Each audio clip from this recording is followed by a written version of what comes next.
नमस्कार विद्यार्थीगण, हिंदी की कक्षा में आपका स्वागत है। आज हिंदी में हम आपकी रिमझिम की पाठ्य पुस्तिका के पाठ 15 एक्की और दुक्की की कहानी को पढ़ेंगे। इस कहानी को पढ़कर देखते हैं क्या क्या हुआ। तो चलिए, दो बहनें थीं। एक का नाम था एक केश वाली और दूसरी का नाम था दोन केश वाली। दोनों बहनें अपने अम्मा और बाबा के साथ एक छोटे से घर में रहती थी। एक केस वाली एक केस वाली का एक ही बाल था, इसलिए सब उसे एक की बुलाते थे। और दोन केश वाली बड़ी घमंडी थी, उसके दो बाल थे, इसलिए सब उसे दुक्की बुलाते थे। तो इस प्रकार हमने जाना दो बहनें हैं, एक्की और दुक्की। एक्की एक केश वाली है और दुक्की दोन केश वाली या दो केश, अर्थात केश का मतलब होता है बाल। तो ये अपने अम्मा बाबा के साथ रहते थे। आगे हम देखते हैं कि क्या क्या हुआ। अम्मा सोचती थी कि दुक्की जैसी सुंदर लड़की तो दुनिया में है ही नहीं, और बाबा उनको सोचने की फुर्सत ही कहाँ। काम में जो उलझे रहते थे। अम्मा को लगता था दुक्की बहुत सुंदर है, और उनके पिताजी बाबा को फुर्सत ही नहीं था, समय ही नहीं था, व्यस्त थे। दुक्की हमेशा अपनी बहन पर रौब जमाती रहती। एक दिन एक्की घने जंगल में गई। दुक्की जो है स्वभाव से थोड़ा सा घमंड भी था उसे, इसलिए वो अपनी बहन पर रौब जमाती थी। एक दिन एक्की घने जंगल में चली गई। चलते चलते वह घने जंगल के बीच में आ पहुंची। चारों तरफ सन्नाटा था। अचानक उसने एक आवाज़ सुनी, पानी, मुझे प्यास लगी है, कोई पानी पिला दो। वैसी आवाज़ आई उसे। एक्की रुकी और उसने चारों तरफ घूम कर देखा, वहाँ तो कोई नहीं था। फिर उसने देखा सूखी मुरझाई हुई मेहंदी की एक झाड़ी, जिसके पत्ते सरसरा रहे थे। मेहंदी का जो हम कह सकते हैं, मेहंदी के जो पत्ते हैं उसकी झाड़ी होती है, वह झाड़ी रहता है, थोड़ा कटीली झाड़ी नुमा पौधा है जो कि सूख चुका है, और वह आवाज़ दे रहा है कहानी में एक्की को कि मुझे पानी चाहिए। तो इसके बाद क्या हुआ देखते हैं। पास में ही पानी की धारा बह रही थी, पास में कहीं से पानी बह रही थी।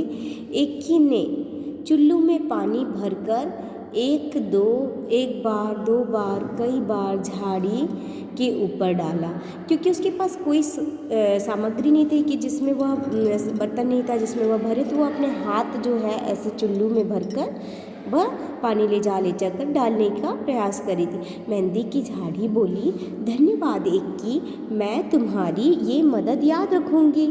एक्की आगे बढ़ गई।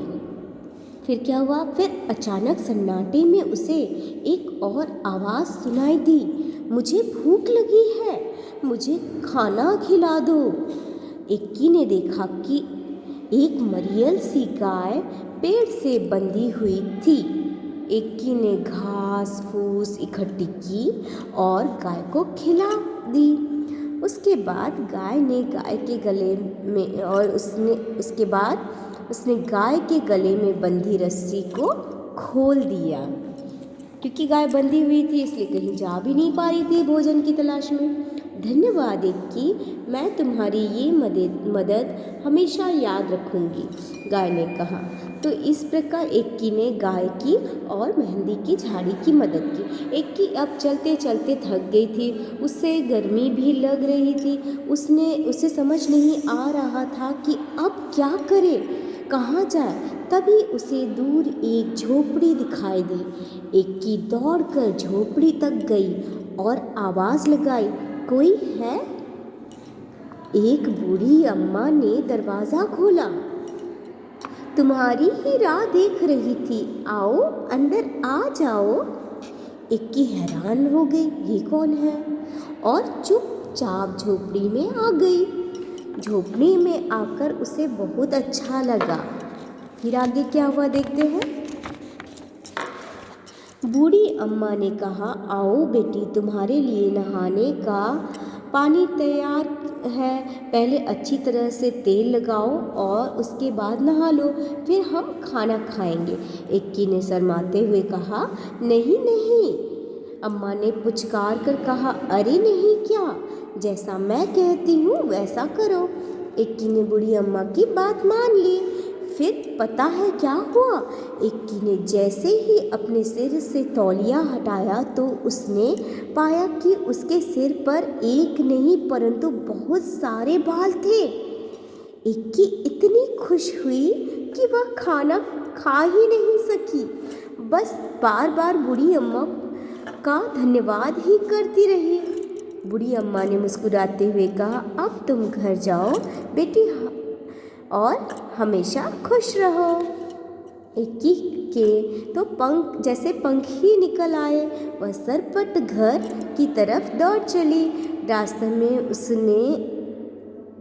उसे जो है गाय ने मीठा मीठा दूध दिया और झाड़ी ने हाथों पर रचाने के लिए मेहंदी दी। घर पहुंचकर इक्की ने सारी कहानी सुनाई। दुख की कहानी सुनते ही सीधे जंगल की तरफ भागी। दुखी इतना तेज भागी थी कि न उसने प्यासी झाड़ी और न भूखी गाय की पुकार सुनी। आप देख सकते हैं कि दुखी चालाक, वो अपना सोच रही थी, लालच में वह भागती रही। उसने भूखी गाय और प्यासी झाड़ी की आवाज़ भी नहीं सुनी।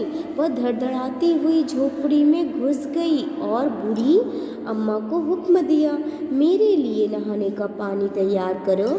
हाँ आओ, मैं तुम्हारी ही राह देख रही थी। पानी तैयार है, नहा लो, बूढ़ी अम्मा ने दुखी से कहा। झटपट नहाने के बाद जैसे ही दुक्की ने तौलिया सिर से हटाया, उसकी तो चीख निकल गई। दुक्की के दो ही तो बाल थे और वे भी झड़ गए थे। रोते रोते दुक्की घर की तरफ चलने लगी। रास्ते में उसे गाय ने सींग मारा और मेहंदी की झाड़ी ने कांटे चुभो दिए, मगर अब दुक्की अपना सबक सीख चुकी थी। इसके बाद इक्की दुक्की अपने अम्मा बाबा के साथ खुशी खुशी रहने लगी। तो इस कहानी में हमने देखा दो बहनें थी, दोनों का स्वभाव अलग अलग था, इक्की और दुक्की। इक्की स्वभाव से बहुत अच्छी थी, उसे कोई चीज़ का घमंड नहीं था, उसका मन सच्चा था, वह लोगों की मदद करती थी। आपने देखा कि झाड़ी और गाय की मदद की और अम्मा की बात भी सुनी, बूढ़ी अम्मा की।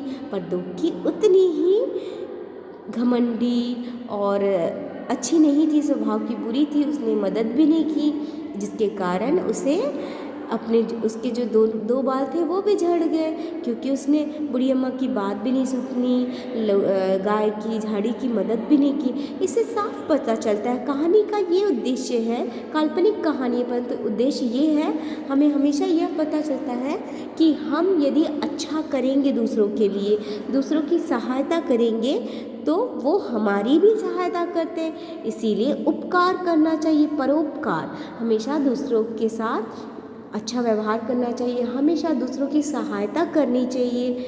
हम किसी भी परिस्थिति में रहें, पर जितना हमसे बन पड़े लोगों की सहायता करनी चाहिए, जिससे हम हमेशा सुखी रह सकते हैं। दूसरों की सहायता करने में बहुत आनंद है, इसलिए आप भी दूसरों की मदद कीजिए और आपकी अच्छाई वापस लौटकर आपके ही पास आएगी।